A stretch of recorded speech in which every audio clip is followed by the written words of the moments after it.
land is your land, and this land is my land. From the California to the New York Island, from the Redwood Forest to the Gulf Stream waters, this land was made for you and me. As I went a-walking that ribbon of highway, I saw above me that endless skyway, saw below me that golden valley. This land was made for you and me.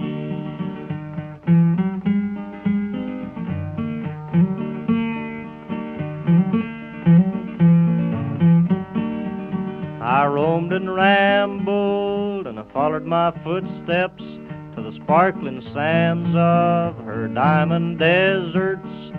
All around me a voice was sounding, this land was made for you and me.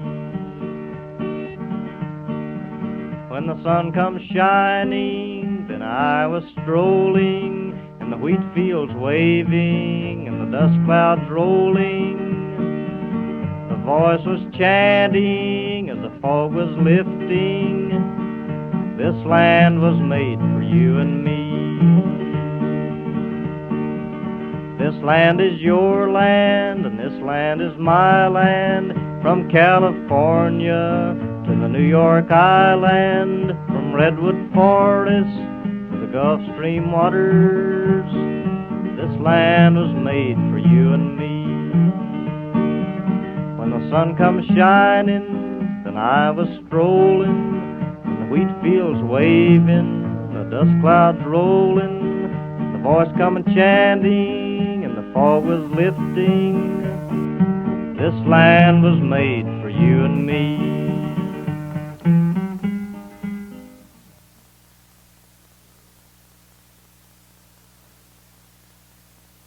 And folks, that was a little bit of Woody Guthrie with This Land Is Your Land. Now he got some great music from his son. Welcome to the Thanksgiving Mix. This little bit of Arlo Guthrie with Alice's Restaurant.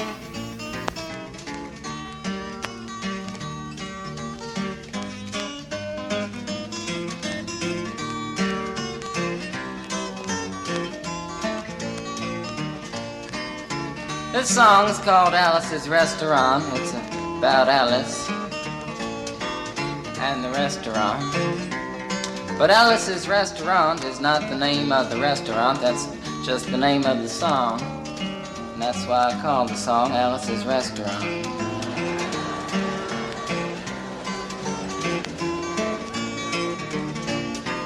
You can get anything you want at Alice's Restaurant.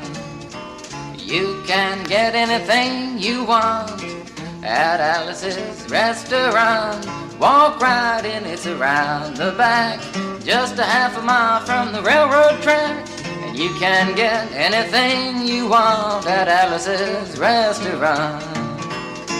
Now it all started 2 Thanksgivings ago. It was on 2 years ago on Thanksgiving when my friend and I went up to visit Alice at the restaurant. But Alice doesn't live in the restaurant. She lives in the church nearby the restaurant in the bell tower with her husband Ray and Facha the dog. And living in the bell tower like that, they got a lot of room downstairs where the pews used to be. And having all that room, seeing as how they took out all the pews, they decided that they didn't have to take out their garbage for a long time.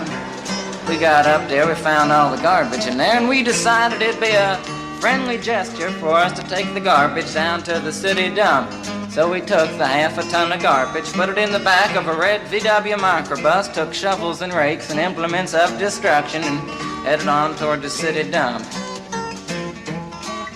Well, we got there, and there's a big sign and a chain across the dump saying closed on Thanksgiving, and we had never heard of a dump closed on Thanksgiving before, and with tears in our eyes, we drove off into the sunset looking for another place to put the garbage. We didn't find one till we came to a side road, and off the side of the side road was another 15-foot cliff, and at the bottom of the cliff was another pile of garbage. And we decided that one big pile was better than two little piles, and rather than bring that one up, we decided to throw ours down. That's what we did. Drove back to the church, had a Thanksgiving dinner that couldn't be beat, went to sleep and didn't get up until the next morning when we got a phone call from Officer Obie. He said, "Kid, we found your name on an envelope at the bottom of a half a ton of garbage, and just wanted to know if you had any information about it." And I said, "Yes, sir, Officer Obie, I cannot tell a lie. I put that envelope under that garbage."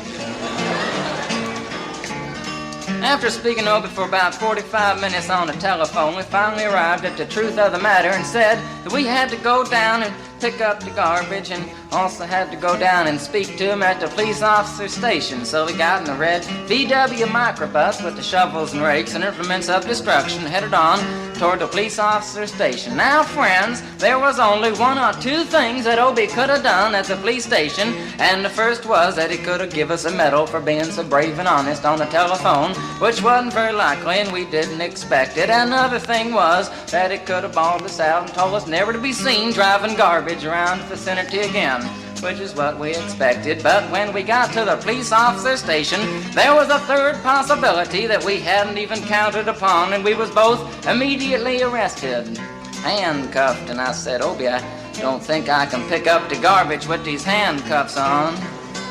He said, "Shut up, kid. Get in the back of the patrol car," and that's what we did, and sat in the back of the patrol car and drove to the, quote, "scene of the crime," unquote.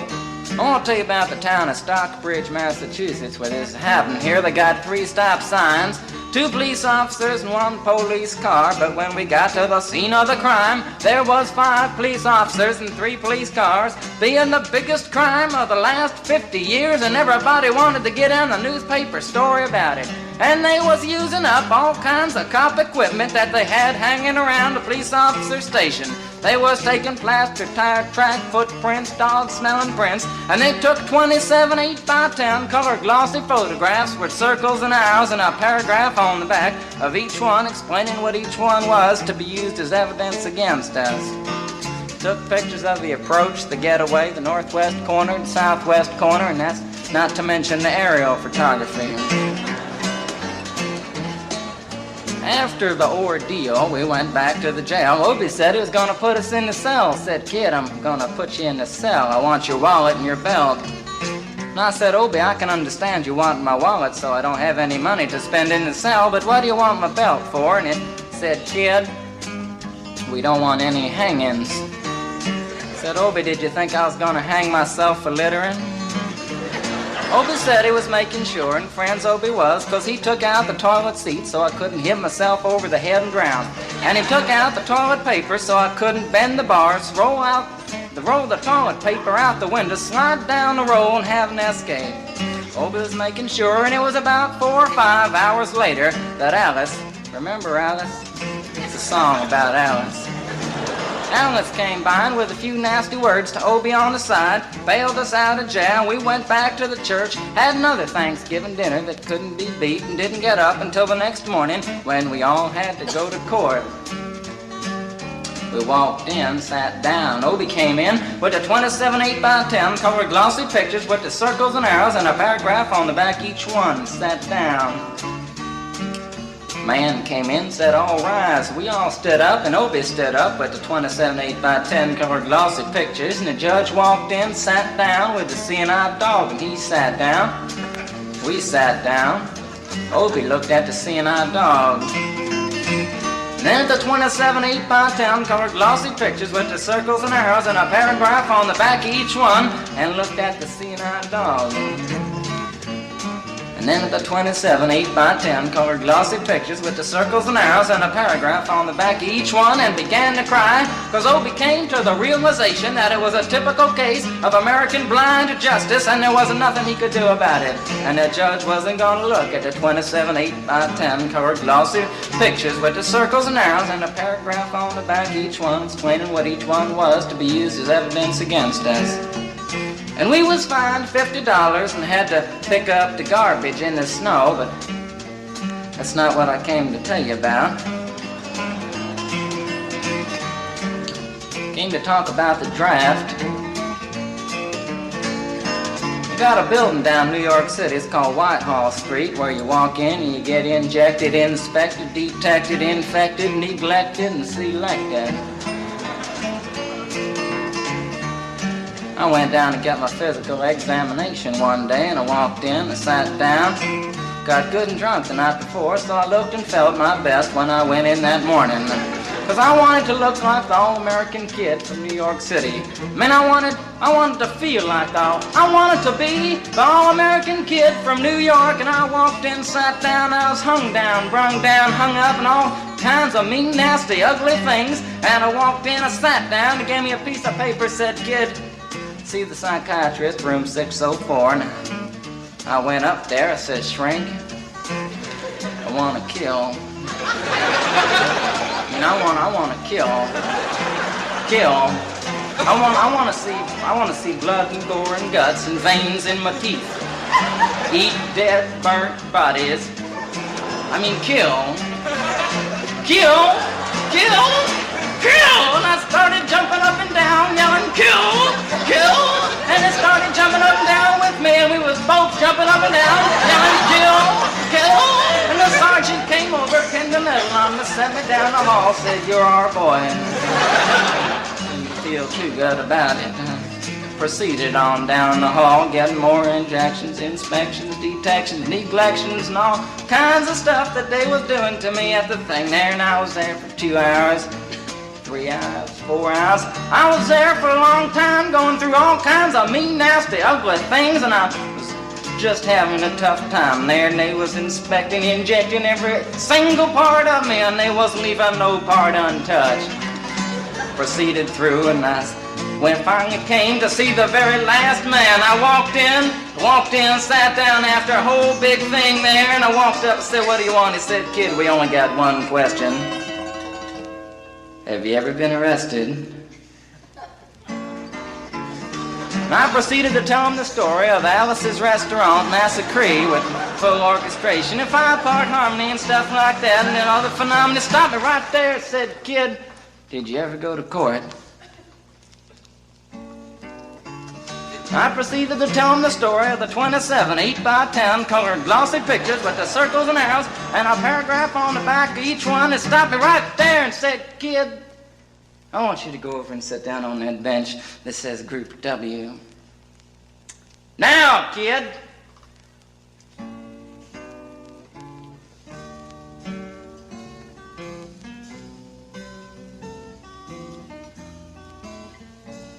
And I walked over to the bench there, and there's Group W is where they put you if you may not be moral enough to join the army after committing your special crime. And there was all kinds of mean, nasty, ugly-looking people on the bench there. As mother rapers, father stabbers, father rapers sitting right there on the bench next to me, and they was mean and nasty and ugly and horrible and crime-fighting guys was sitting there on the bench. And the meanest, ugliest, nastiest one, the meanest father raper of them all, was coming over to me, and he was mean and ugly and nasty and horrible and all kinds of things. And he sat down next to me and said, "Kid, what'd you get?" I said, "I didn't get nothing. I had to pay $50 and pick up the garbage."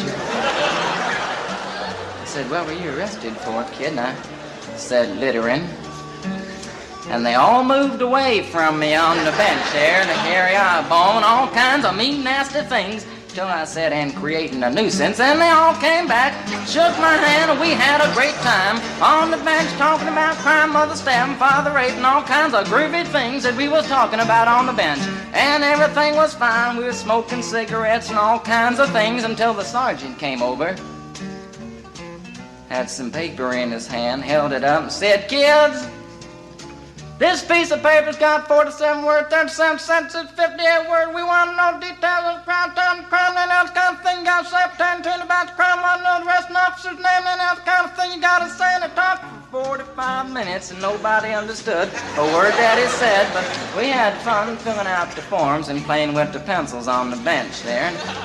I filled out the massacre with the 4-part harmony and wrote it down there just like it was, and everything was fine, and I put down a pencil and I turned over the piece of paper, and there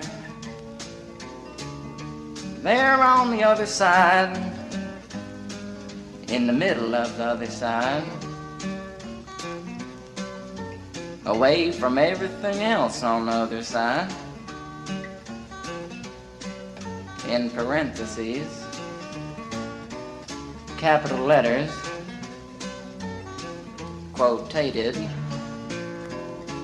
read the following words.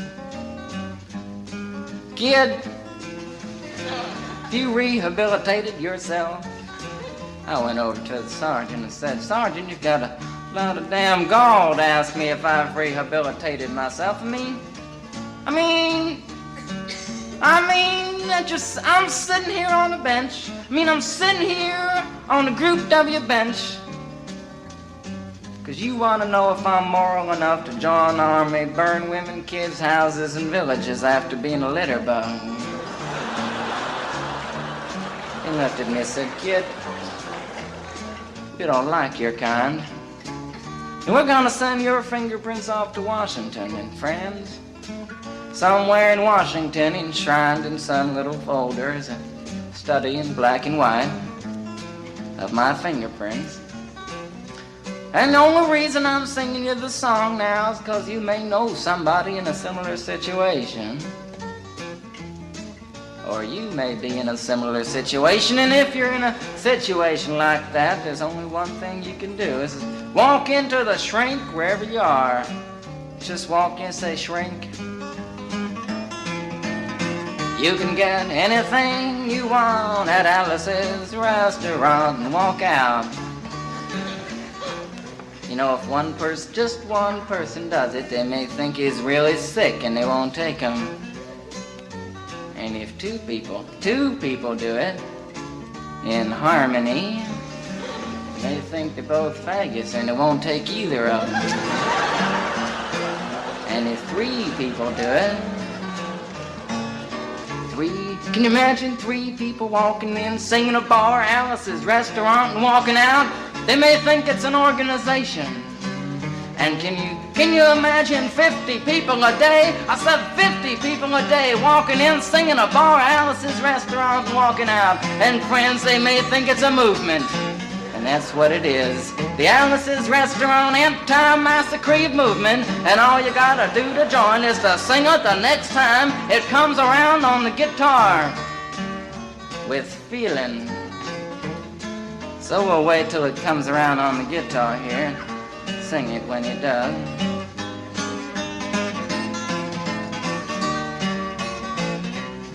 Here it comes. You can get anything you want at Alice's restaurant. You can get anything you want at Alice's restaurant. Walk right in, it's around the back, just a half a mile from the railroad track.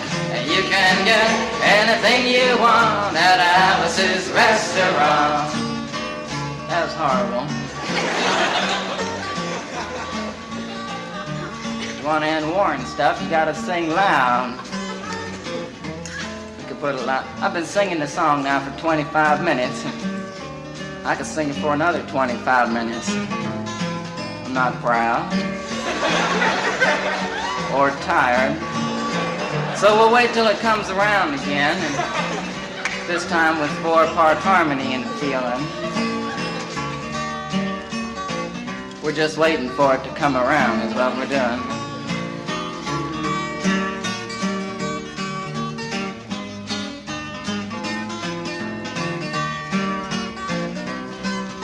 All right now. You can get anything you want at Alice's restaurant, excepting Alice. You can get anything you want at Alice's restaurant. So walk right in, it's around the back, just a half a mile from the railroad track. And you can get anything you want at Alice's restaurant. Da-da-da-da-da-da-da, at Alice's restaurant.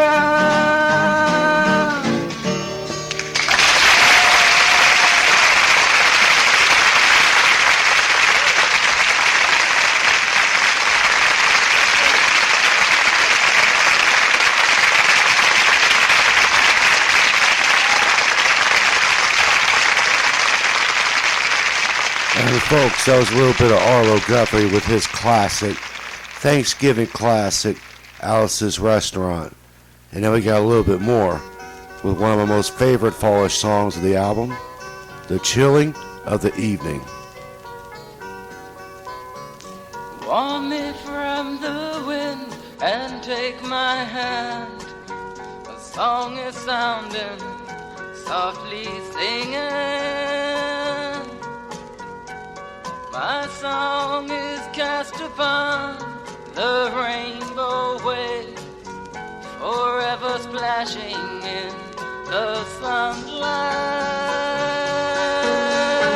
Prove to me there's a love still left in all of this emptiness all around me.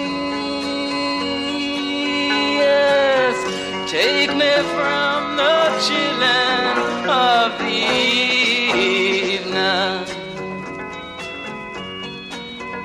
Though you know, my love, that I must go following the winds that blow inside me.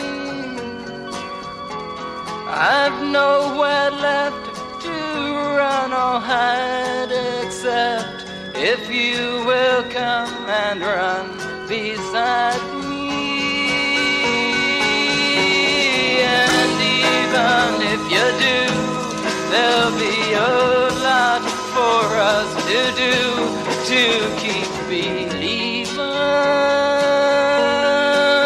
Yes, take me from the chilling of the evening.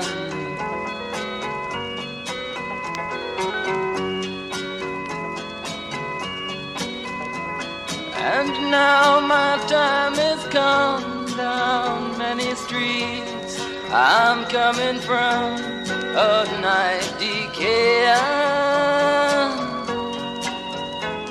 The song that itself sings stands all alone. I cannot even hear it play. Now to leave before I understand just what it is, I know I'm leaving. Take me from the chilling of the evening, of the evening.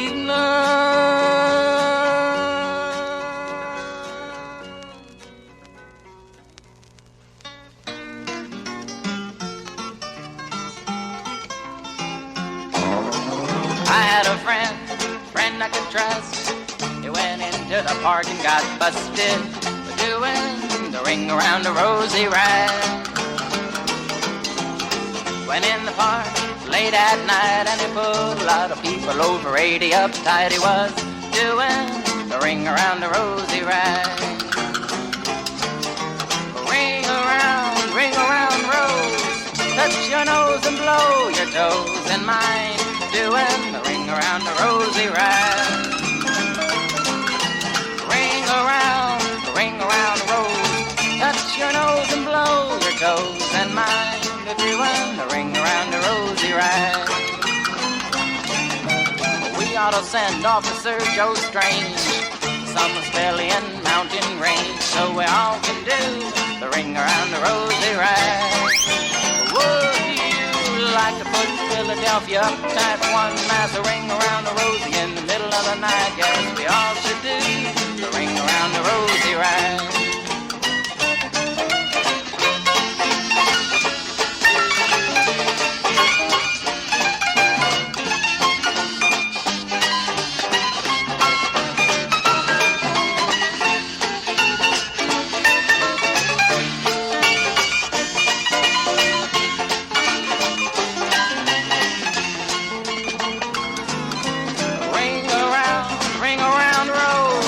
Touch your nose and blow your toes and mind a doing the ring around the rosy ride. It really was a drug, I said a ring around rose. touch your nose and blow your toes in mine. Doing the ring around the rosy. Touch your nose and blow your toesy when you're doing the ring around the rosy rag. And folks, that was a little bit of ringing around the rosy rag. And now we got another one from Arlo Guthrie, Now and Then. Check it out. Hello again, the morning dawn has turned away the midnight mist. Now and then I feel so fine. Now and then I don't feel lonely. Now and then and only in my mind. I want to go outside today and go away. I think I'll stay. Now and then I talk with you. Now and then you turn me on. Now and then and when I don't feel blue. Ah, maybe I could tell you now that I really love you. Please to understand that you are there in the air. Now and then you turn me on. Now and then you must be gone. Now and then I said say so long. Now and forever.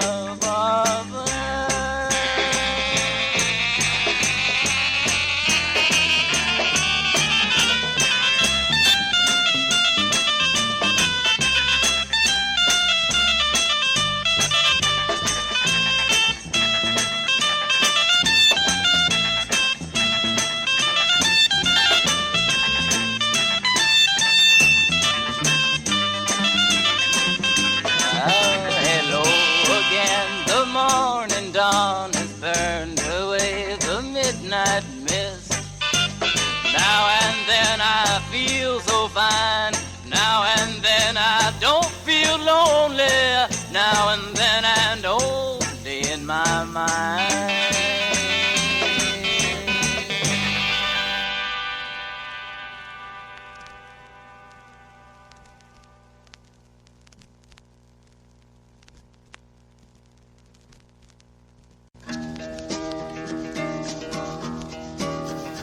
Now some relaxation for you. Like the tree that grows so tall, leaves turn gold and then they fall. They've gone down, but now they've grown. They're going home.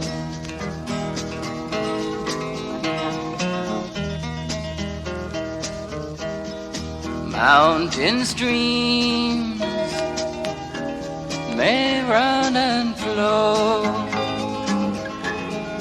clean the sand on which they go,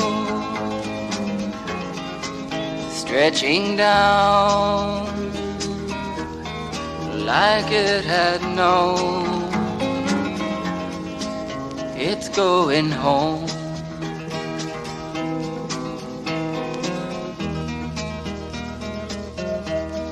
Sunrise early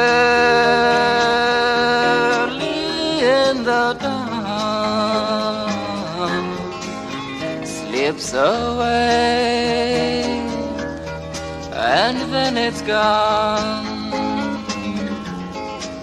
Leaves the night to carry on while it's going home.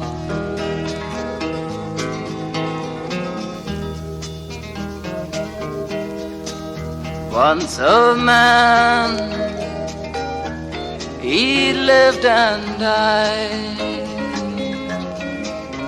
What he said, death could not hide, even though It's often tried, but he was going home.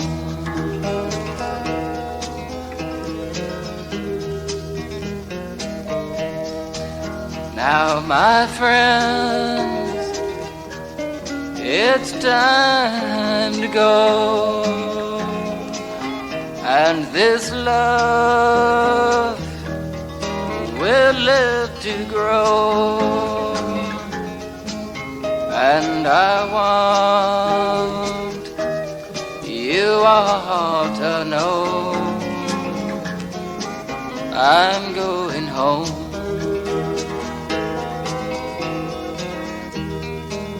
And now, y'all motorcyclists out there, this next song is a dedication to all y'all. But please, please, watch out for other assholes that drive a car. You know, at least when I drive a car and there's a motorcyclist in front of me, I try to keep a good distance. So here's a dedication to all y'all, because I know it's fun to ride in the fall. You feel me? I don't want a pickle,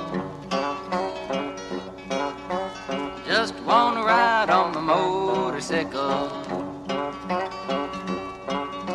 And I don't want a tickle, 'cause I'd rather ride on my motorcycle. And I don't want to die, just want to ride on my motorcycle.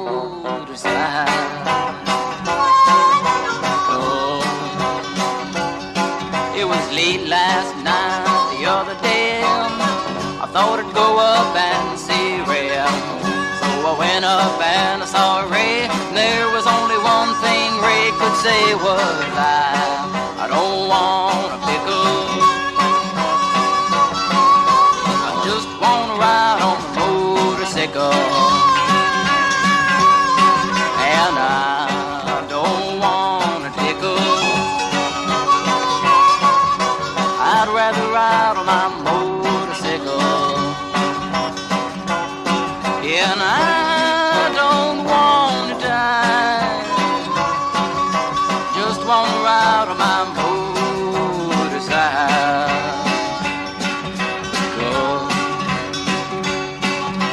Late last week I was on my bike, I run into a friend named Mike.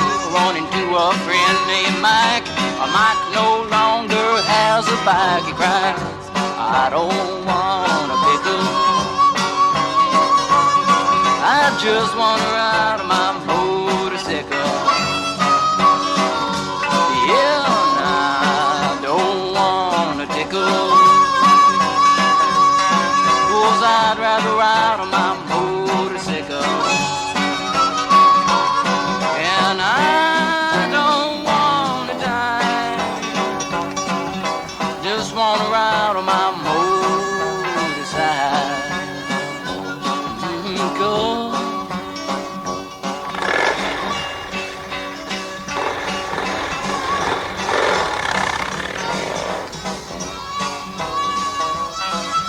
And now, y'all motorcycles, keep it cool while we roll this down this highway in the wind. Sail with me into the unknown void that has no end. Swept along the open road that don't seem to begin. Come with me and love me, babe, I may be back again. Meantime, I'll keep sailing down my highway in the wind. Like I said, y'all, keep it cool, 'cause it's fallish time, baby. Evenings just begin the days and follows with the night. Love you and to be with you and say that it's alright. Love me while you have me, babe, I may be back again. Meantime, keep sailing down this highway in the wind.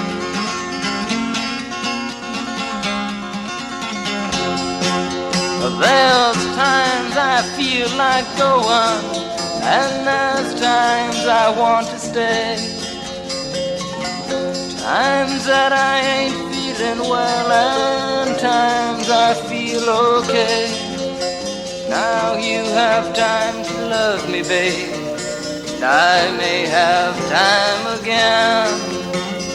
Meantime, I'll keep sailing down this highway in the wind.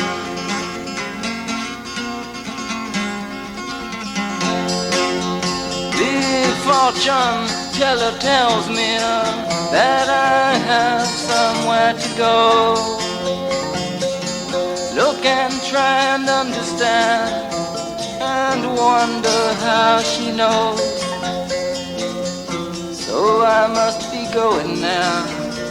I'm losing time, my friend, looking for a rainbow down this highway in the wind. And folks, that was a little bit of Alice's Restaurant. The first version, which was released on October 1st, 1967. And now we got the revisited version, which was released January 1st, 1996.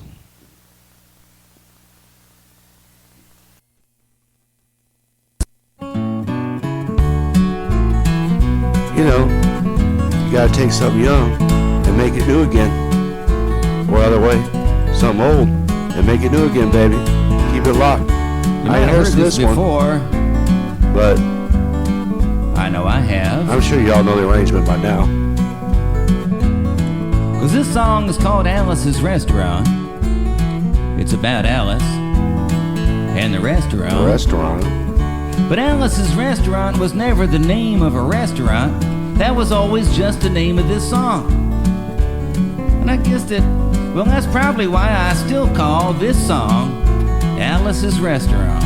You know, take something old and make it new again. You can get anything you want at Alice's Restaurant. You can get anything you want at Alice's Restaurant. Walk right in, it's around the back, just a half a mile from the railroad track. And you can get anything you want at Alice's Restaurant. I wasn't gonna sing the song tonight, or this decade, but I realized sometime earlier this year that it had been 26 years since this come out as a movie, and it was 2 years before that it came out as a record, and it was 2 years ago on the record, which means it was like 30 Thanksgivings ago, 30 years ago on Thanksgiving, when my friend and I decided to go up and visit Alice at the restaurant. But Alice didn't used to live in a restaurant. She used to live in the church nearby the restaurant, in the bell tower, with her husband Ray and Facha the dog. And living in the bell tower like that, they used to have a lot of room downstairs where the pews used to be. Seeing as how they took out all of the pews and having all that room, they decided that they didn't have to take out their garbage for a long time. We got up there, found the place was filled with garbage, and we decided it'd be a friendly gesture for us to take the garbage down to the town dump. So we took the half a ton of garbage, put it in the back of a red VW microbus, took shovels and rakes and implements of destruction, and headed on toward the town dump. We got there, and there was a sign, a chain across the road, and the sign said, "Closed on Thanksgiving." We had never heard of a dump closed on Thanksgiving before. And so with tears in our eyes, we drove off into the sunset, looking for another place to put the garbage. And we didn't find one, till we come to a side road. And off of the side road there was a 15-foot cliff, and at the bottom of the cliff there was another pile of garbage. We decided that one big pile would be better than two little ones, and rather than bring that one up, we decided to throw ours down.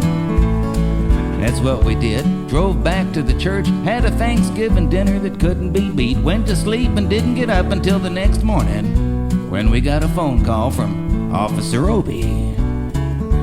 He said, "Kid, we found your name on an envelope at the bottom of a half a ton of garbage. Just wanted to know if you had any information about it." And I said, "Yes, sir, Officer Obie. I cannot tell a lie. I put that envelope under that garbage." It was after speaking to Obie for about 45 minutes on the telephone that we finally arrived at the truth of the matter. And Obie said we had to go down and pick up the garbage, and we also had to go down and talk to him at the police officer station. Now, friends, there was only one of two things that Obie could have done at the police officer station. The first thing was he could have given us a medal for being so brave and honest on the telephone, which wasn't very likely. Hey, we didn't expect it. The other possibility was that he could have bawled us out and told us never to be seen driving garbage around the vicinity again, which is what we expected. But when we got to the police officer station, there was a third possibility that we hadn't counted on.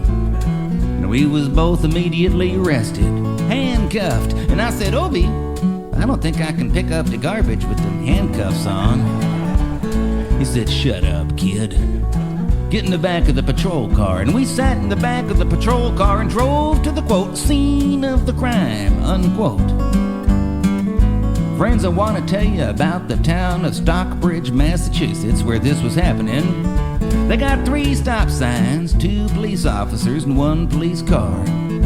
But when we got to the scene of the crime, there was 5 police officers and 3 police cars, being the biggest crime of the last 50 years, and everybody wanted to get in the newspaper story about it, and they was using up all kinds of cop equipment they had hanging around the police officer station.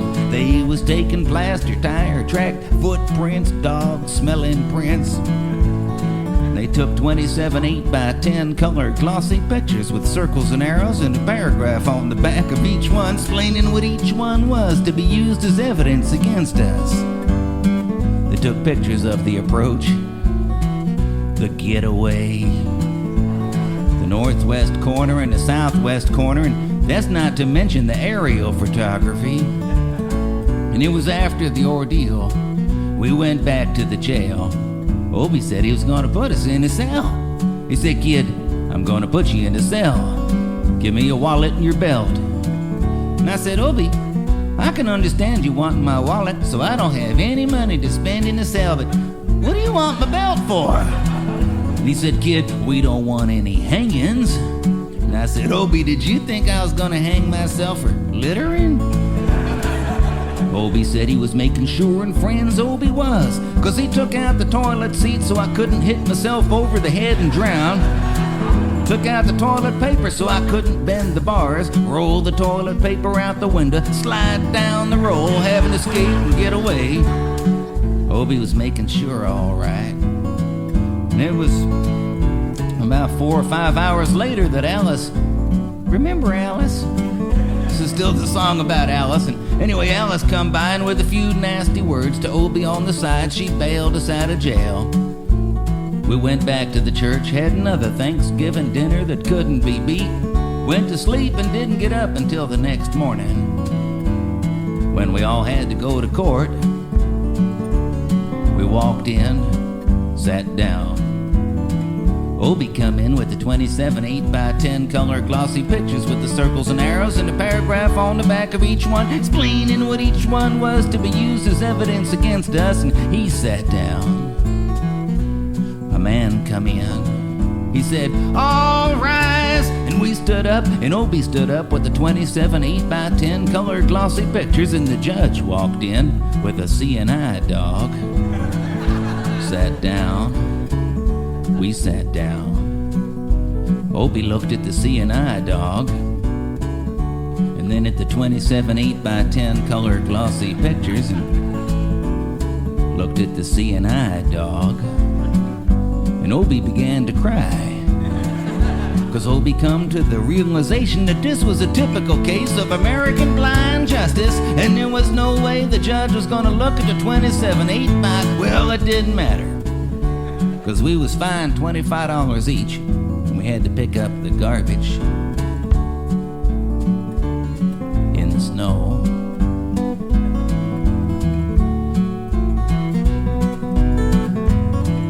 But that's not really what I come to talk about so much. I just thought I'd mention it, 'cause I know there's probably some people sitting here tonight thinking this is some kind of nostalgic ballad or something, and I hope so.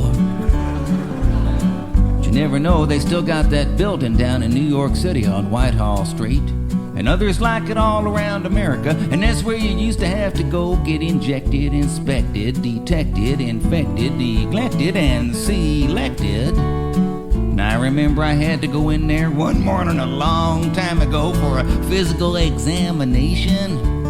So I got good and drunk the night before, 'cause I wanted to feel my best when I went in that morning.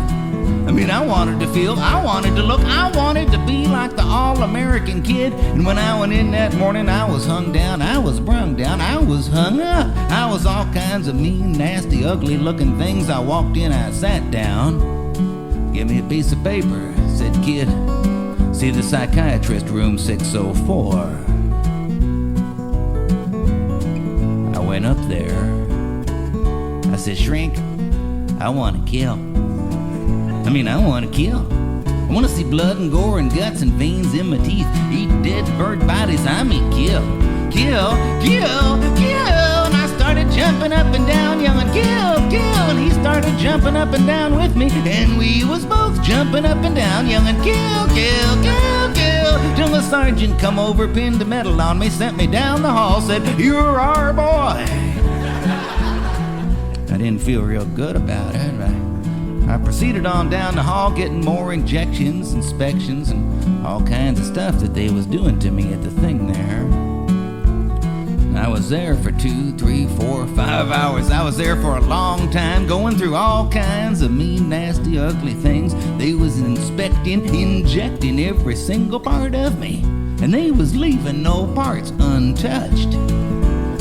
But I proceeded through until I finally come to see the very last man. I walked up. I said, "What do you want to see me about?" He said, "Kid, we only have one more question. Have you ever been arrested?" And I told him the story of Alice's Restaurant Massacre with 5-part harmony, full orchestration, all kinds of the phenomenon. He stopped me right there. He said, "Kid, did you go to court?"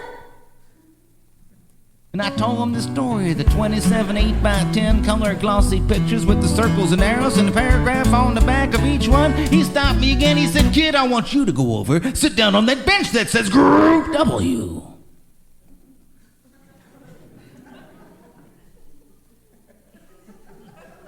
Now, kid."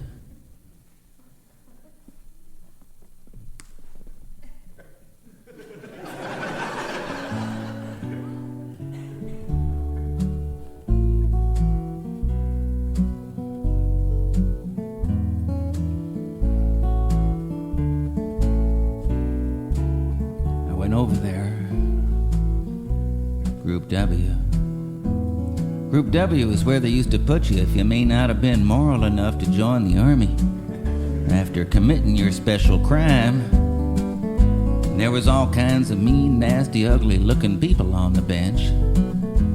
There was mother rapers and father stabbers.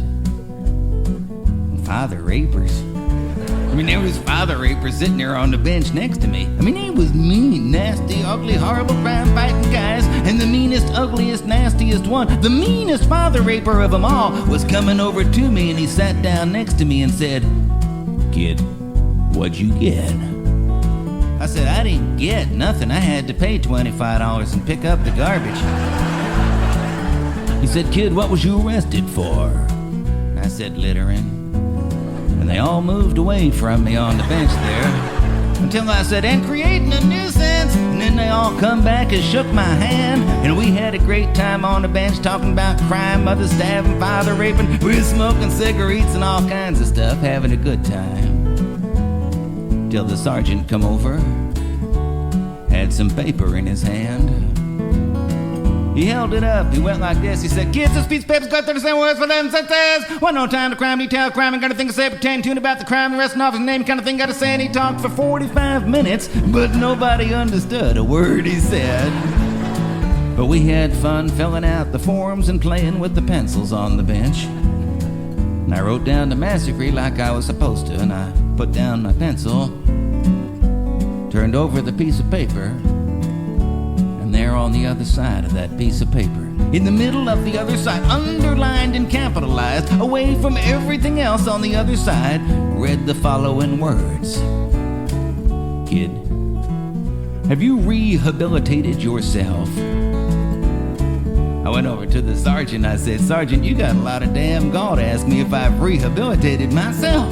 I mean, I'm sitting here on the Group W bench. I'm sitting here on the Group W bench because you want to know if I'm moral enough to join the army, burn women, kids, houses, children, villages after being a litter bug. He said, kid, we don't like your kind. We're going to send your fingerprints off to Washington.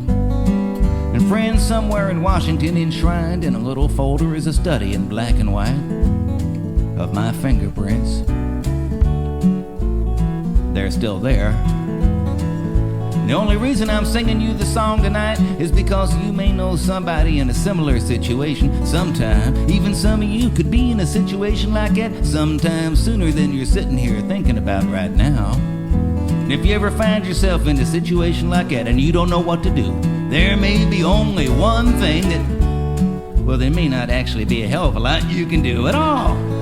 But there's something you can try, and that's to be wherever it is you're supposed to be. You just go down there, you sit there, you ask to see the shrink, you go up there, you say like, oh, shrink, excuse me, man, but you can get anything you want at Alice's restaurant and walk out. Imagine one person, even today, walking in singing some Alice's restaurant, walking out. They're gonna say, hey, that guy's 30 years too late. Get that guy out of here. Imagine two of them walking in hand, singing in harmony. I don't care what the president says. Unfortunately, to a lot of people, that's still a problem. Imagine three of them. They might think it's some kind of organization or something. And so you can imagine like 50 people, maybe 50 people a day walking in, singing some Alice's restaurant, walking out. Friends, they might think it's a movement. And most of them be too young to know what a movement was. That's what it was. It was the Alice's Restaurant anti-massacre movement. That's what it was, and that's what it is. And I guess that's what it's always gonna be. And all you've got to do to join is to sing it with me as it comes around again on the guitar.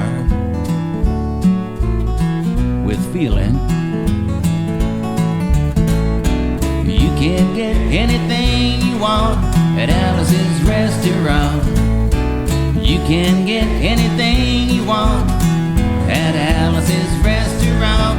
Walk right in, it's around the back, just a half a mile from the railroad track.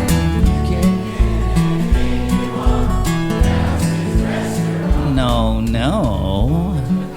You can't start singing loud just at the end if I quit singing. You would have thought after all this time you'd have learned by now.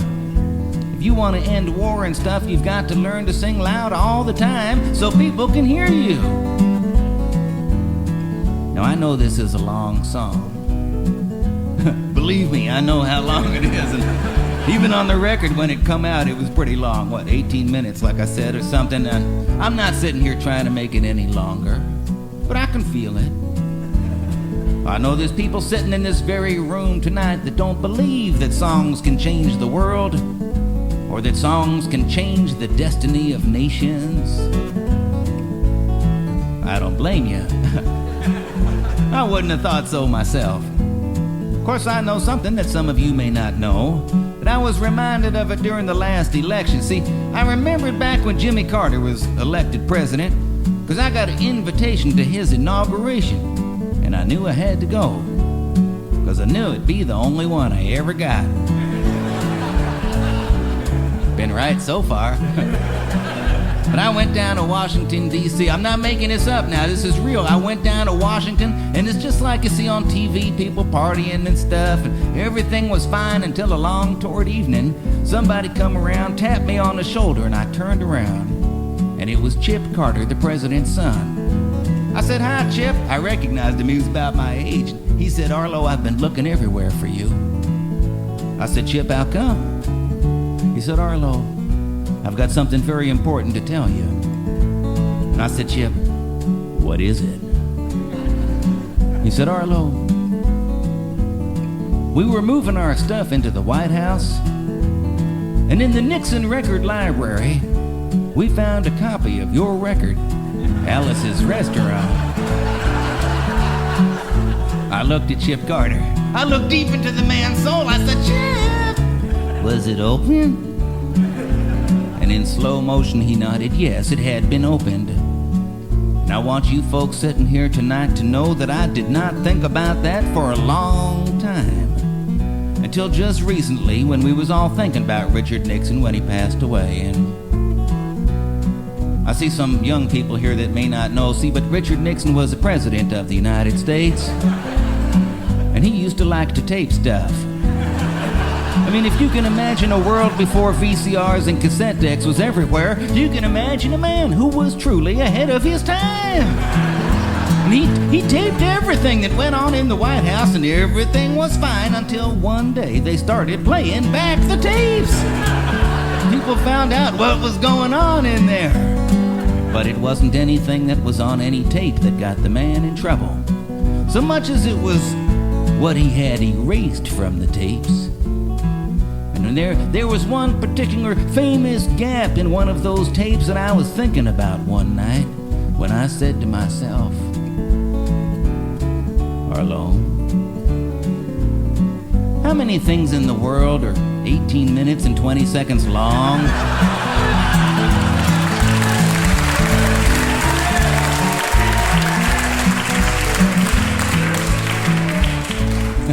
Well, how many things in the world are exactly 18 minutes and 20 seconds long? Probably just a coincidence. But it's good enough for me. So when the song comes around again on the guitar, remember that songs can change the destiny of nations, even if it's only by coincidence. You just have to know the words, have the feeling, and wait for it to come around again on the guitar. You can get anything you want at Alice's Rest, except in Alice. You can get anything you want at Alice's Restaurant. Walk right in, it's around the back, just a half a mile from the railroad track. And you can get anything you want at Alice's Restaurant, da-da-da-da-da-da-da, at Alice's Restaurant.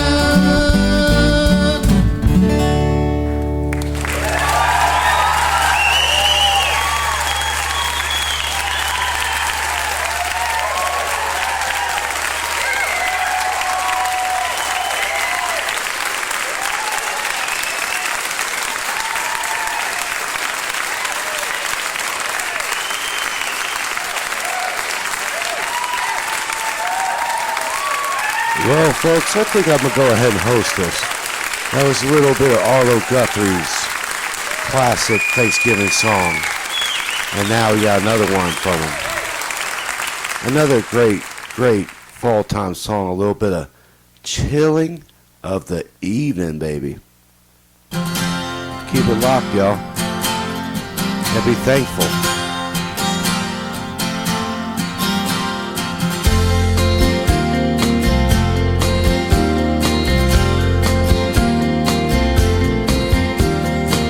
Warm me from the wind, take my hand. This song is sounding, softly singing.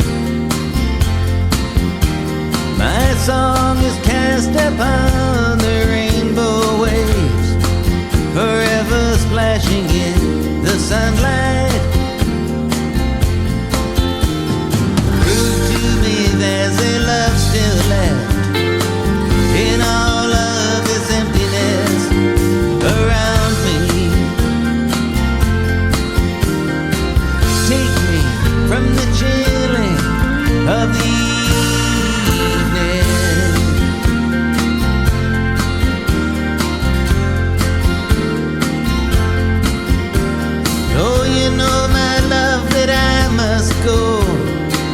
You're following the winds that blow inside me.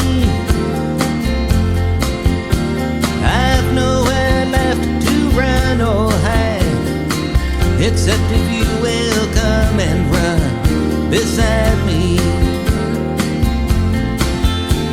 And even if you do, there'll be a lot for us to do to keep believing.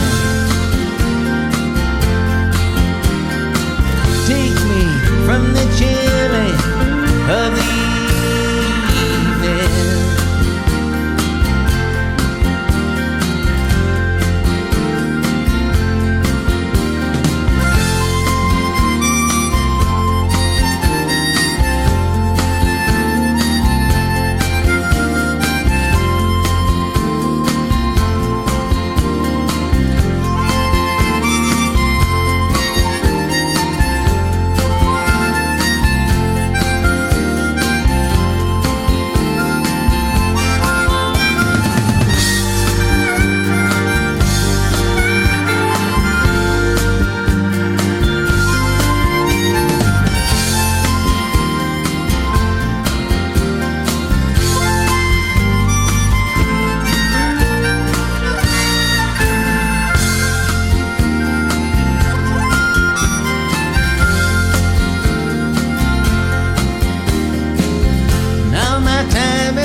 Coming from a night decaying, the song that itself sings is all alone. I cannot even hear it playing. Now to leave before I understand just what it is, I know I'm leaving.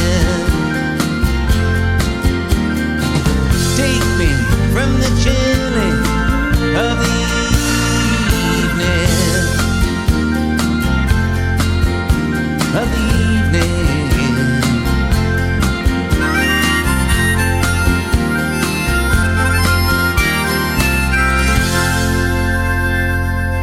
And that was a little bit of chill in front of the evening. Now we got Ring Around a Rosy Rag. Keep it locked. EQC Radio. I had a friend I could trust. He ran into the park and got busted doing the ring around the rosy rag. Went in the park late at night. He put a lot of people over 80 uptight. He was doing the ring around the rosy rag. Ring around the rose, touch your nose and blow your toes and mine.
Check this one out. A little Now and Then.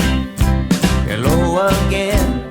The morning dawn has burned away the midnight mist. Now and then I feel so fine.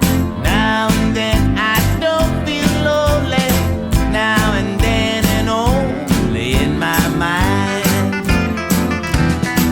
I want to go outside today. Go away, I think I'll stay.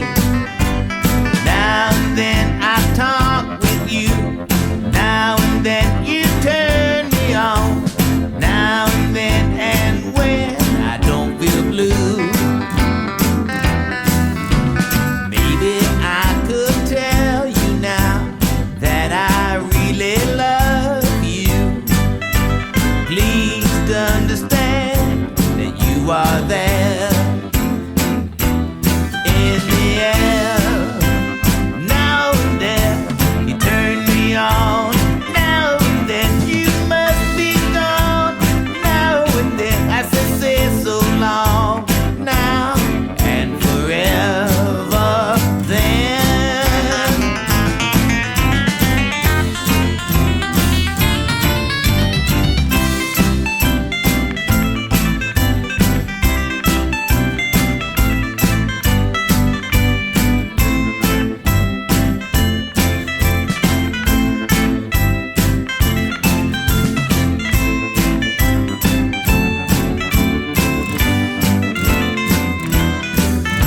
Hello again. The morning dawn has burned away the midnight mist.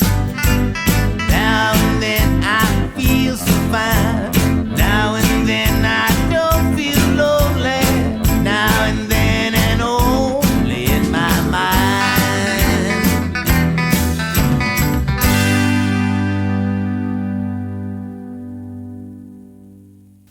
And folks, that was a little bit of Now and Then.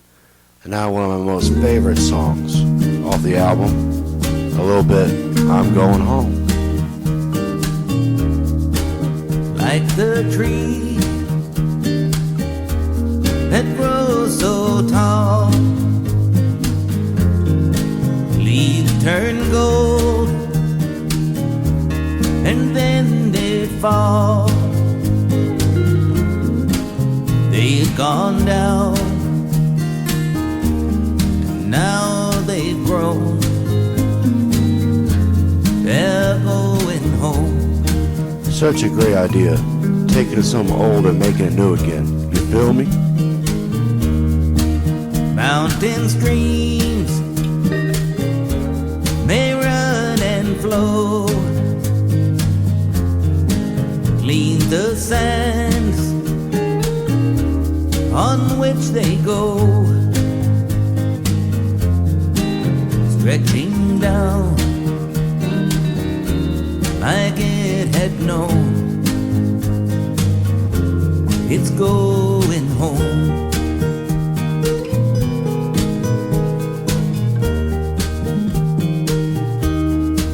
Sunrise early in the dawn, slips away and then it's gone. Leaves the night to carry on while it's going home.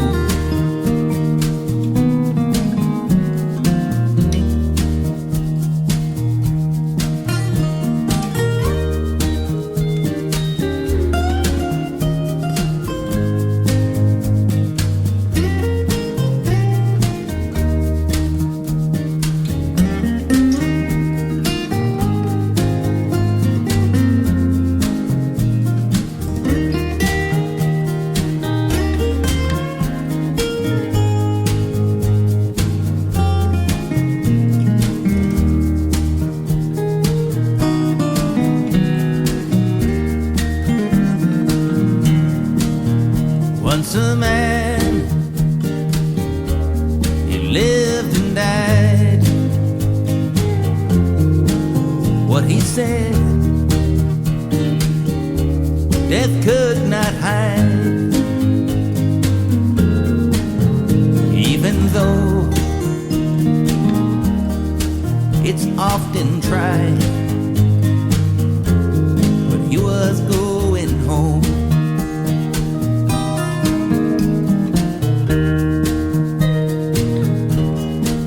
Now, my friends, it's time to go, and this love will live to grow. And I want you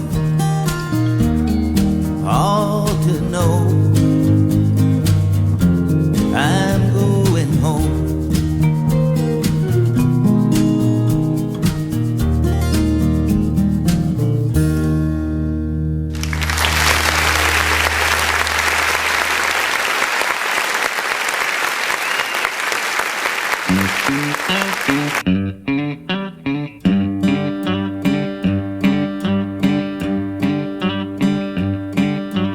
I don't want a pickle,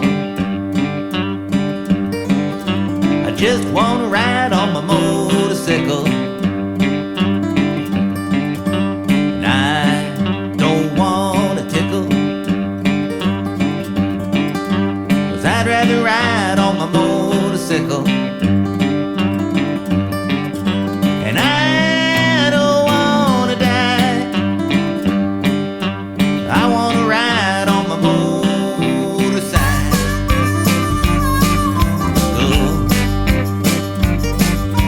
Late last night, the other day, thought I'd go up and see Ray. So I went up and I saw Ray, but there was only one thing Ray could say was, I don't want a pickle, I just want to ride on my motorcycle. And I don't want a tickle, 'cause I'd rather ride on my motorcycle. And I don't want to die, I just want to ride on my motorcycle.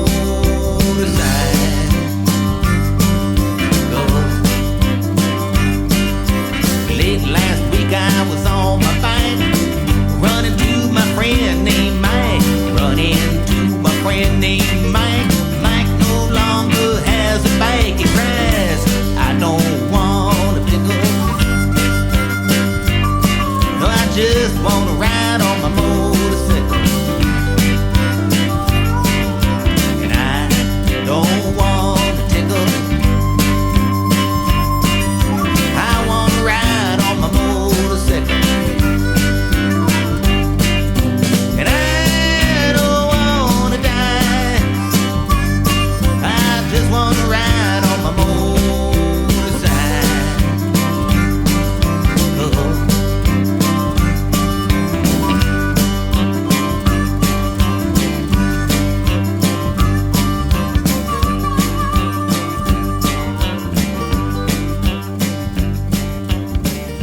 And folks, that was a little bit of Arlo Guthrie with the motorcycle song. Said, you know, in the fall, it's a great time to ride the motorcycle. Beautiful leaves, beautiful weather. But anyway, let's keep coasting down this highway in the wind.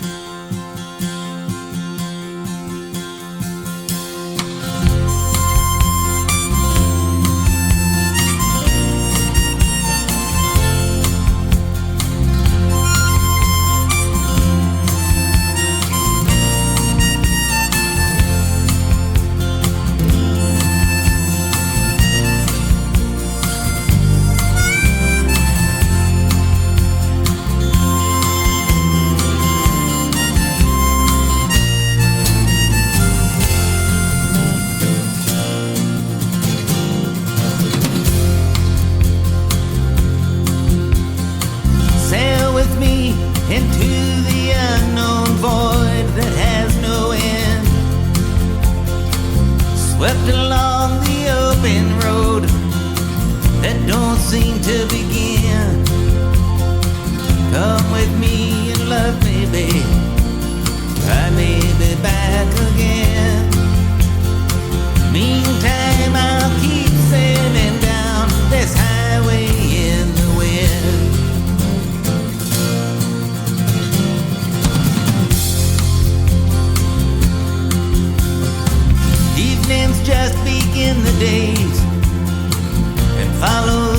tonight, to love you and to be with you. Say that it's alright. Love me while you have me, babe. I may be back again. Meantime, I'll keep sailing down this highway in the wind.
Fortune teller tells me that I have somewhere to go.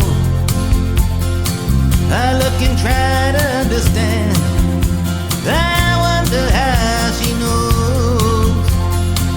So I must be going now. I'm losing time, my friend. Looking for a rainbow down this highway in the wind. So I must be going now. I'm losing time, my friend. Looking for a rainbow down this highway in the wind.